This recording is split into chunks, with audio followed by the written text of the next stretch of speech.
Greetings! This is Vane and welcome back to Let's Play the Elder Scrolls Arena. Okay, at the time of recording this, it is near the sort of 4th week of February 2023, and yeah, it's been quite interesting.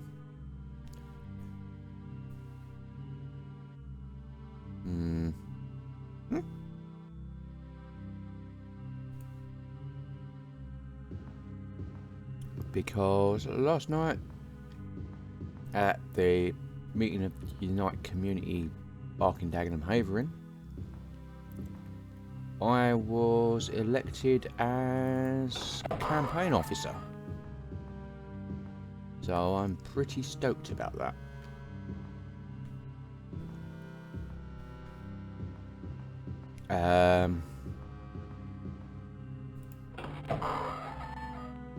Well, let's be honest.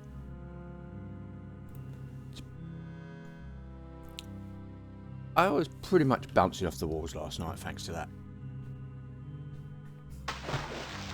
Because it's a very important role for the branch that can help get the branch active again and visible.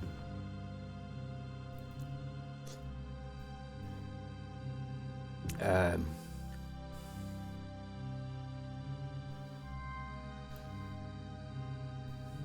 I mean that's just, basically the whole point of the role is get to organise and focus what campaigns we're doing, what actions we take, that sort of thing.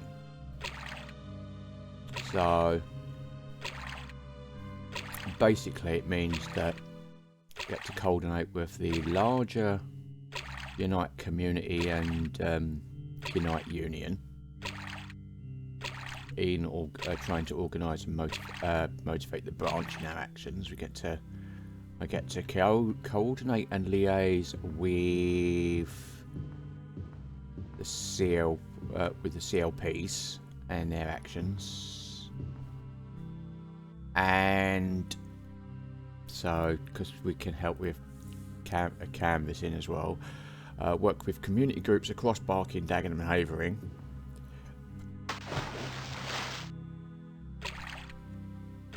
So we're going to help them with their campaigns, as well as run our own actions and do the campaigns that we think need to be done in the area.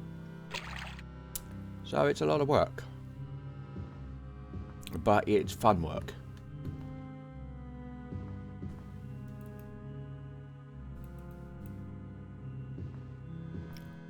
So, and this is on top of my role as policy officer at the moment, which, as you probably know if you've been following this series and this channel, I have been doing policy events for the past couple of weeks in between these recordings.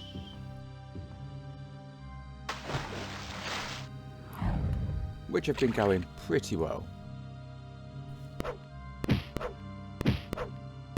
lot of positive feedback for them. But they've been keeping me busy. My recording schedule is now down to about twice a week. Thanks to the policy events that are happening in this cycle, because it's the last part of the Labour Manifesto Policy Forum review thingy. Basically, we will be working on the policies that we will be campaigning on for the next general election. So it's pretty important.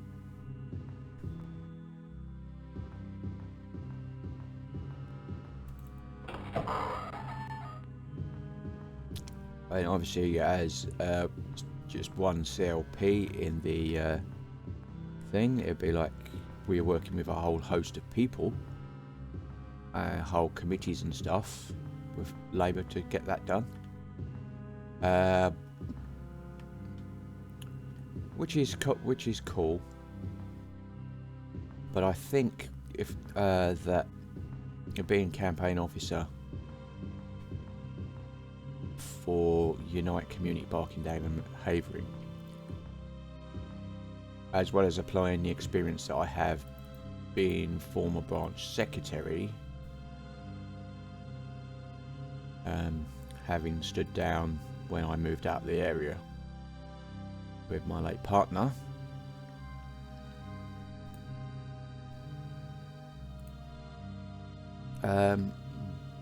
basically kind of it's a lot of work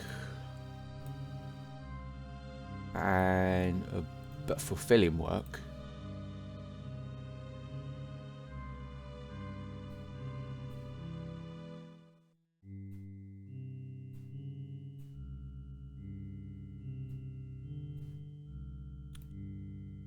And I'm thinking that in the near future I will probably stand down as policy officer if I can become a delegate and remain on the executive committee of Dagenham and Rainham CLP, simply because I think having that level of coordination with Unite Community will be significantly useful, as we are a key area of London politically at the moment.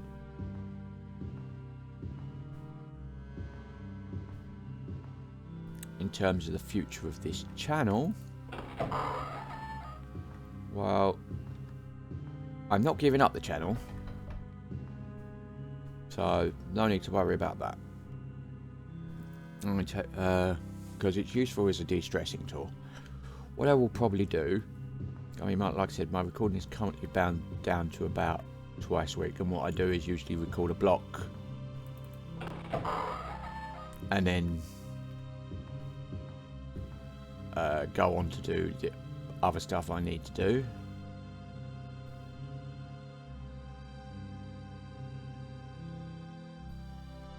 Because I find this therapeutics both as a de-stressing tool anyway, because for gaming, and because I can kind of use the as an audio blog to air my thoughts, so which allows me to clear my head a bit.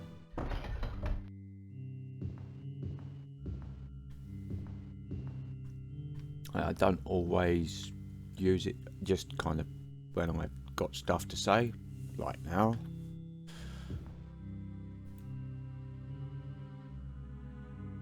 And yeah.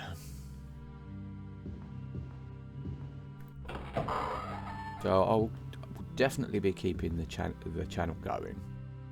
What I will probably do, though, is I will finish off these games and have a review and see how things are going, because I'm pretty sure the role of campaigns officer, especially under me, because it's something that I'm passionate about, simply because Unite Community Barking-Dagenham Haven will always be my baby in a sense.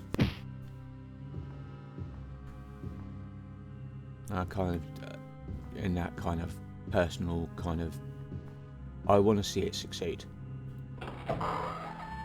I helped set it up in the beginning. I saw it grow as branch secretary. I put a lot of time and effort into it. It's one of the best things I've done in my life, because I find this sort of thing very vocational. And I can see that in a very pleasant, stressful way, if that makes sense, because I like being busy. I like doing things. I like making things happen, turning things real, you know.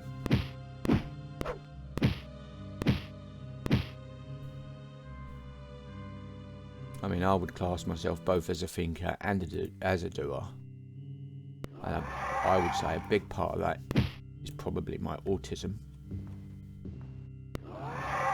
Simply because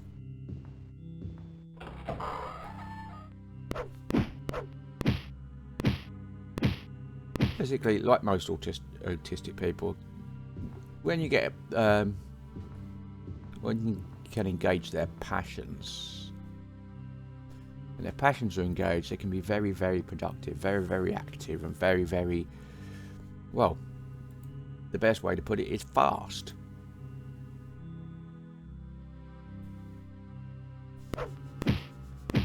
But it's like autistic people often operate at a faster pace than most people. Not as in that makes more intelligent, although a lot of autistic people are very intelligent. It's just that basically thoughts and inspiration and stuff like that can be a bit quicker, but at the same time, so can emotions, anxiety. So when passions are engaged for someone who's autistic, for example, their mind races, and that can lead to a lot of overwhelming confusion, which can take a lot of cognitive practice, probably the best term to do it, to kind of sift through. I mean, I've had 40 years of being autistic, and largely without realising that I was actually autistic and what was going on. Because when I was growing up, to be autistic, you had autism was basically, if you were driven, you couldn't have it. You couldn't. The idea of high functioning autism just simply wasn't known or defined at that point.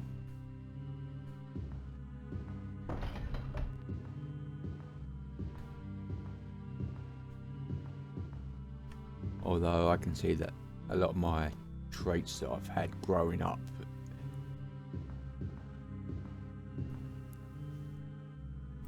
are easily defined as autistic traits. Okay, so we're here. Largely because of the briskness is the best way to put it.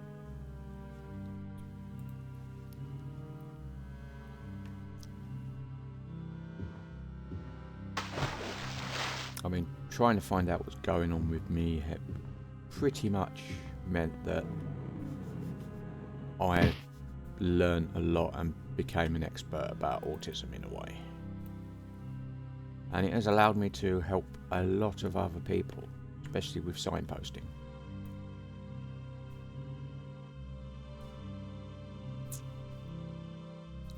But this is not a discussion about autism, really. This is more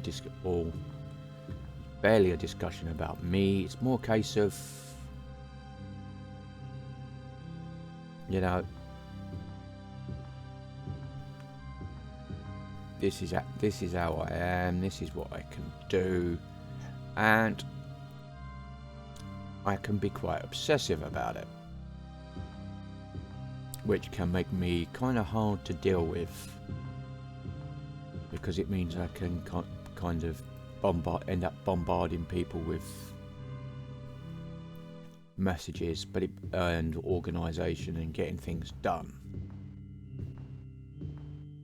But modern technology is pretty cool because it means that I get like emails and stuff. I can do emails and let other people deal with them in their own time, as long as it means I can get my bits and they can be done. So, while doing other things, like passing the time, doing Let's Plays. So what will probably happen is, in the near to mid-future, possibly even slightly longer than that. It all depends how things go. Explore that bit there.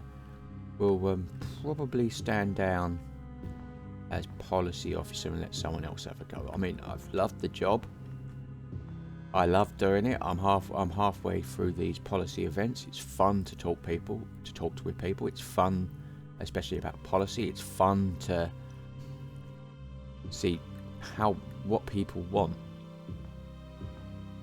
You know, and I hope to hold events like that, and I think it would be good if we could hold maybe some policy or campaign related events for Unite Community amongst our members in much a similar way, so that we can sit down and talk about what sort of campaigns we want to do, what sort of issues we want to deal with as a branch, because that's ultimately what we're about.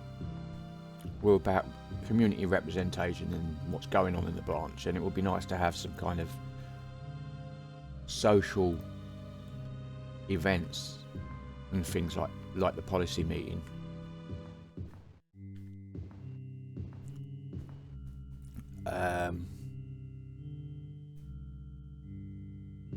But yeah, what will probably happen with this channel is I'll continue recording. I'll finish these series off. Then what will probably happen, because the other thing that I want to do is I've got a lot of Kairosoft games. And I've recorded a couple, but people have complained about the audio quality because the audio balancing is off. Now I could go back and edit them. I'm too lazy. And there's a lot of Kairosoft games, including a lot of new ones I haven't actually played yet. So I'm thinking what I might do is I might do a focus on some of the Kairosoft games, because they tend to be short. You get 16 to 20 hours. Some of them you can repeat, but most of them are a score after a set of time, sort of thing. And as such, they do have an end point, which is probably going to be an interesting contrast to my Mordor playthrough, which is, to be honest, it's very sedate, because I'm kind of playing the whole world with various parties rather than just one set of characters trying to get through it all. So I'm not racing to the bottom, and there's not much story there. I mean, it's a good old school dungeon crawler.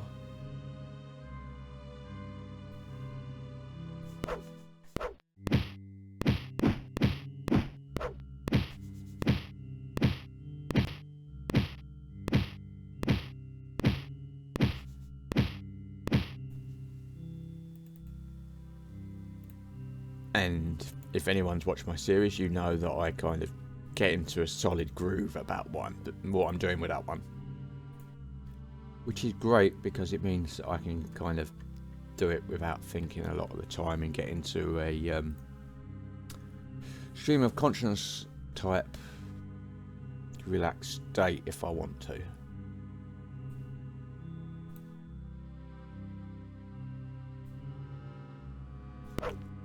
Although I do have to kind of be careful about what I say, depending on what's on my mind.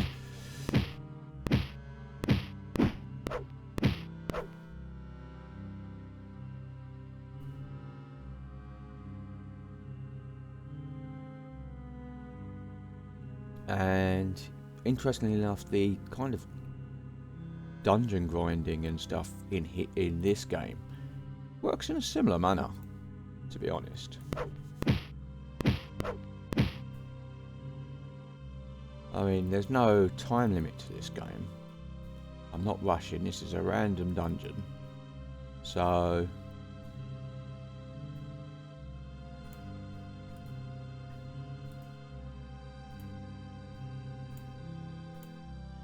I can afford to sit in the corner and rest and just kind of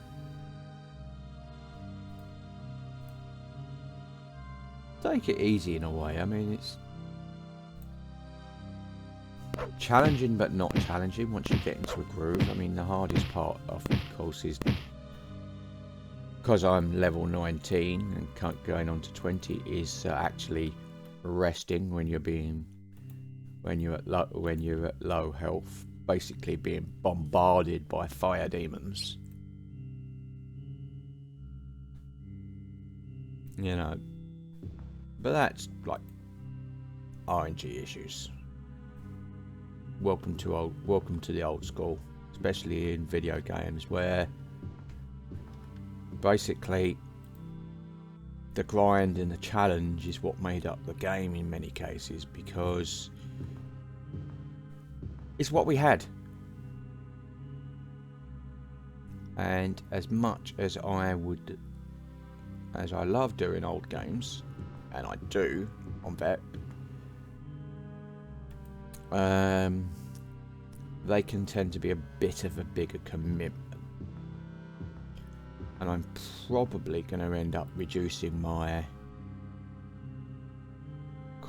overall content production to maybe about 2, possibly 3 series at a time, depending on how I schedule my recordings. Because as I say, I usually record in blocks, so it's easy for me to build a buffer. It's just that with 30 minute to 45 minute episodes, such a block can that I scheduled for daily release, because I think that's important, especially getting through these games.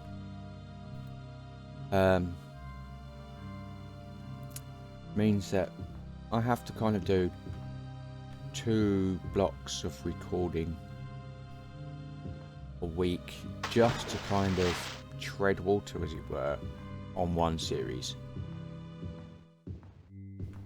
What tends to normally happen is, if I'm up early in the morning and not doing anything, like now, that's when I will record, and then I can go on to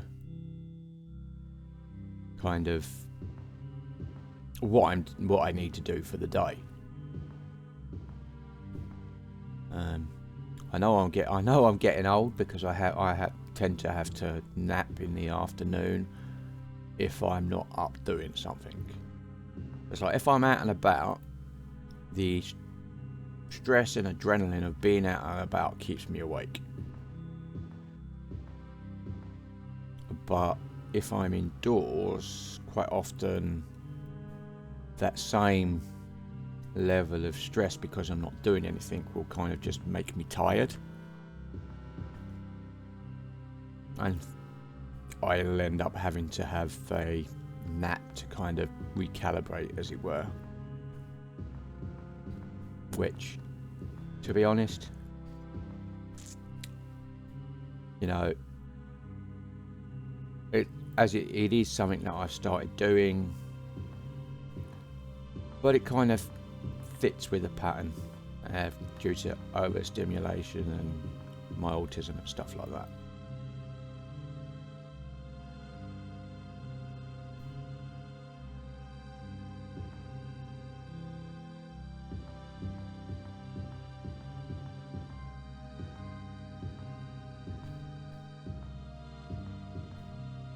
So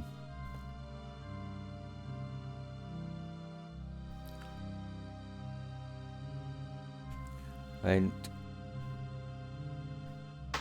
I was currently striving to do free, probably basically a strategy stream, because I like Civ and Stellaris and games like that. An old game like this, because there's loads to get through, and I love quite a few of them. And possibly, I mean, in the past I've done The Sims, and I kind of really still want to get a Sims kind of, I mean, when I say stream, I don't mean live stream, I mean, because I'm not very good at that. more basically it's a series that I'm doing, and it's a stream because it's a stream of thought, or strand, if you want another term. It's like that's one avenue of content that's going to be flowing out. And when I was only doing this, even as a hobby, that's great.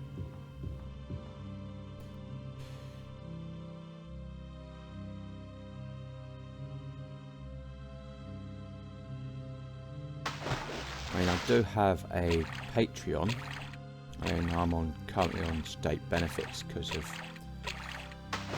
my autism and my Crohn's disease and other issues. And it's kind of hard for me to find work when you struggle to get through interviews because people can find you hard to deal with if they don't know or understand.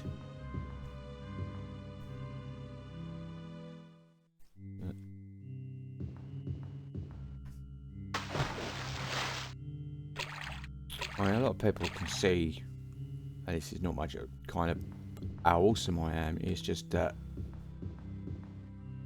my focus and my ability to communicate when my mind is rushing can be somewhat impaired.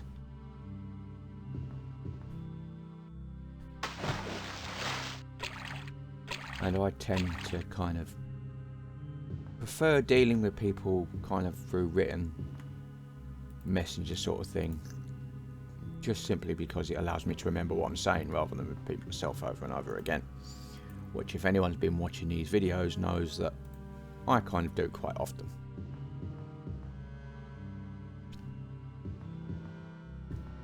And there has been a link between discovered between kind of autism and cognitive decline in adults.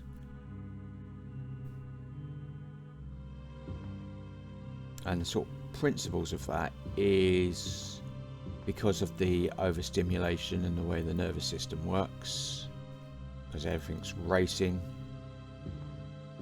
Quite often, as you go into adulthood,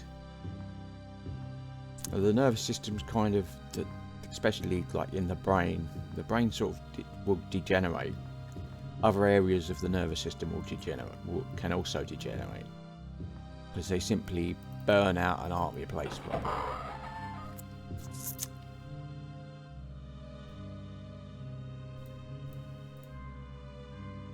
And you combine that with normal age of decline and it can be quite noticeable.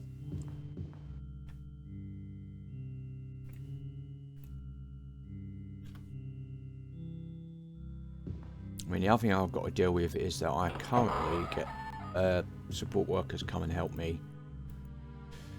Their main purpose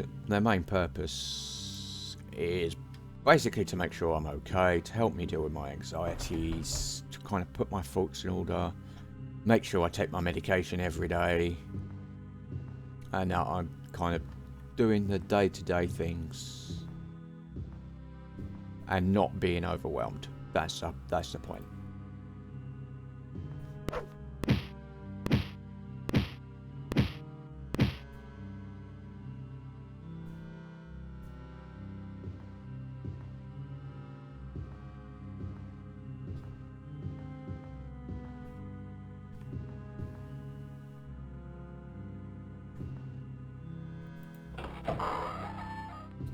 So, I mean, basically a lot of that sort of stuff is what I would do with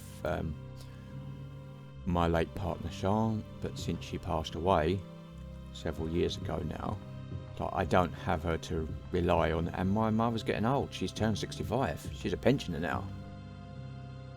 You know, and she's like worse than I am. Let's just say I know where I got it from. And the argument that there might be some sort of learn links aspect to autism is certainly viable, but I wouldn't say it's entirely learnt. There is definitely a physiological aspect to autism, but especially for high functioning autistics like myself, which basically means that although we're autistic, we can do basic functions and just sort of deal with society a bit more, because the kindest way to put it is the bits that are affected by being overwhelmed allow us to function on a day-to-day basis. For me, anxiety and my mind racing and trying to focus and stuff like that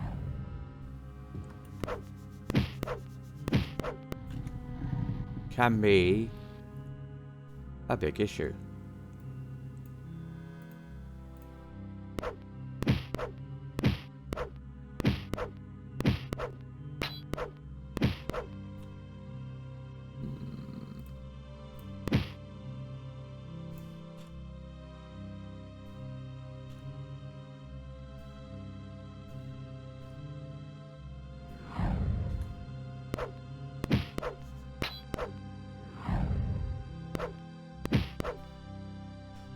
So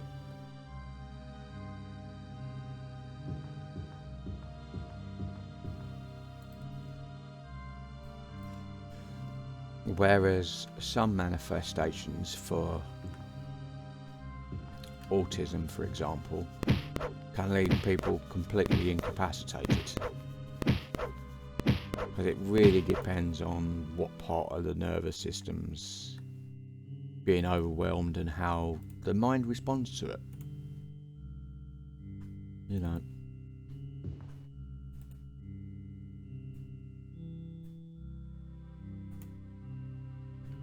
There's lots of different types of autism, which is usually defined around the symptoms of autism and how it affects people.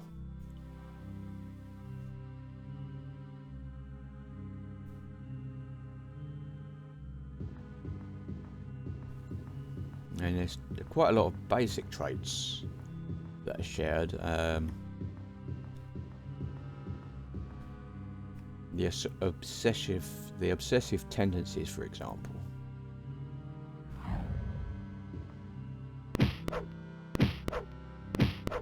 The idea, I mean, it's quite often that you'll find that autistic people are obsessed with trains. And I like trains, so I can totally get with them. People can find the experience of travelling on trains quite comforting because of the often regular motion of train movement. The noise when it's not during rush hour and the sensations, etc., can all be soothing in many ways.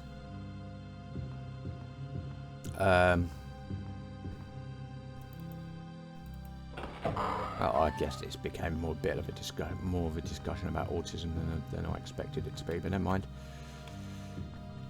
That's kind of the point. My mind, not that it wanders is not quite the right word, is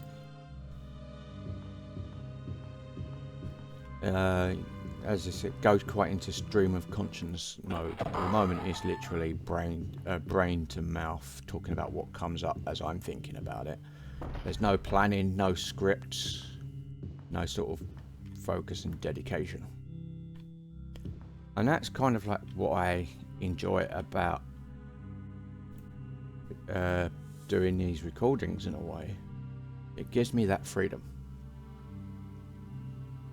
I find that quite therapeutic. And some people have even said that they found my voice, because it can be quite monotone and devoid of expression, is actually quite soothing for them. It's like, that's cool.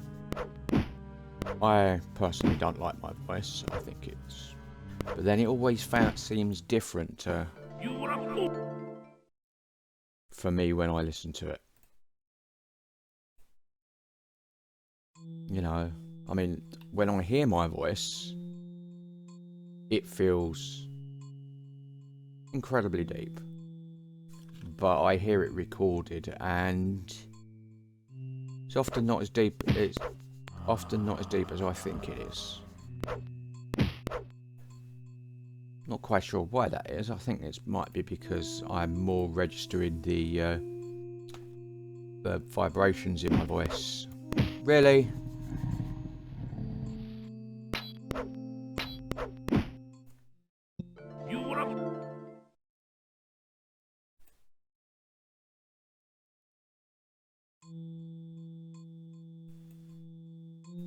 Oh yeah.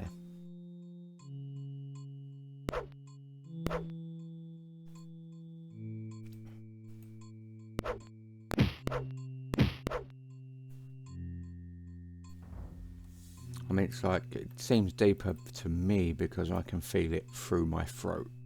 And it's like, that's probably, those vibrations are probably what I'm registering more than the actual sound waves through the air. So...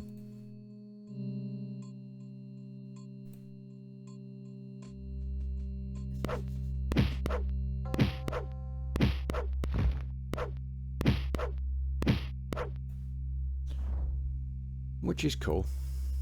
And of course, as you know, sometimes I don't have a lot to say, and it's perfectly okay to just play the game in, well, silence and enjoy the game. And do these recordings. And I find that it's the recordings that are important. My commentary is just extra, but in a good way. Anyway, I'm going to leave it here. This has been Vane doing a Let's Play the Elder Scrolls Arena. I'll probably carry on rambling in the next episode, so if you like what you're seeing here, be sure to like, subscribe, share and comment. Please consider sponsoring me on Patreon, and until next time, goodbye.